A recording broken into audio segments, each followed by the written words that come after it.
Praise Lord my dear friends. ఈ రాత్రికాల సమయంలో యేసు ప్రభు మనకిస్తున్న వాగ్దానము నిర్గమాకాండము 4వ అధ్యాయము 12వ వచనము. నీ నోటికి తోడై ఉండి నీవు ఏమి పలకవలసినది నీకు బోధించెదను. ఆమేన్. యేసు ప్రభు మనతో చెప్తున్నారు, సిస్టర్స్ అండ్ బ్రదర్స్, మీరు పరిస్థితులను బట్టి, సందర్భాలను బట్టి, మనుషులను బట్టి ఏమి మాట్లాడాలో మీకు తెలియటం లేదేమో, కానీ నేను మీకు వాగ్దానం ఇస్తున్నాను. మీ నోటికి నేను తోడై ఉండి మీరు ఏమి మాట్లాడితే మీకు న్యాయం జరుగుతుందో, ఏమి పలికితే మీకు క్షేమం జరుగుతుందో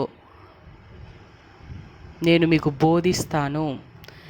నేనే మీకు తోడై ఉండి, నేనే మీ నోటికి తోడై ఉండి మీరేం పలకవలసినది ఉన్నదో ఆ మాటలు పలికే విధముగా నేను మీకు బోధిస్తాను అని దేవుడు మనతో చెప్తున్నారు. దేవుని కృతజ్ఞతాస్తుతులు. యేసు శక్తి గల నామంలో ఆమెన్.